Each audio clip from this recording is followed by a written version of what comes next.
tumor. It is a vascular tumor characterized by or caused by the human herpes virus 8, right? And what you have the pink or purple skin lesions. You have the pink or purple skin lesions, right? The second thing that you have is the association of cervical and anal cancers. Cervical and anal cancers, and in that it is associated with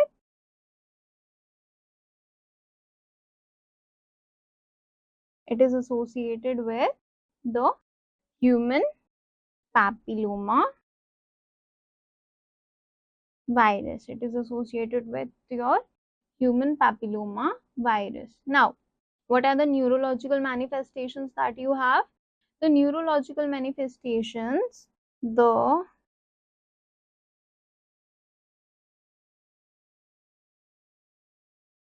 neurological manifestations. So, what are the neurological manifestations you have? First one is AIDS dementia complex. AIDS dementia complex. Okay. So, what happens here is cognitive memory impairment. There is cognitive memory impairment which is there, and they produce a infected macrophage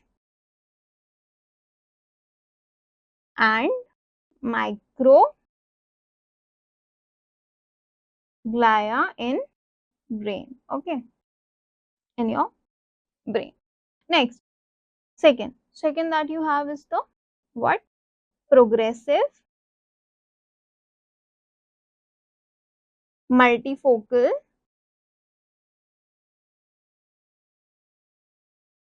leukoencephalopathy. In that, it is caused by a 𝗖𝗵 virus. Okay, and it affects basically the people who are having a less CD4 count. It basically targets the lower population, right? Now, what are the other syndromes that it has? The other syndromes, remember, only one syndrome that you have is the syndrome of wasting syndrome. See, the name only suggests wasting syndrome. So, something is wasting out. What is wasting out? Your weight is wasting out, right? So, you have a severe weight loss. You have a severe weight loss in this, and followed by a chronic fever and diarrhea. Chronic fever and diarrhea, right? So, these are basically about the HIV that I have talked to you, right? One question that I want to ask you all: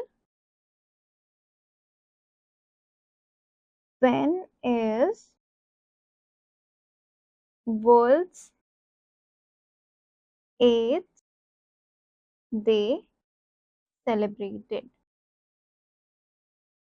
Okay, options are: is it 21st of November?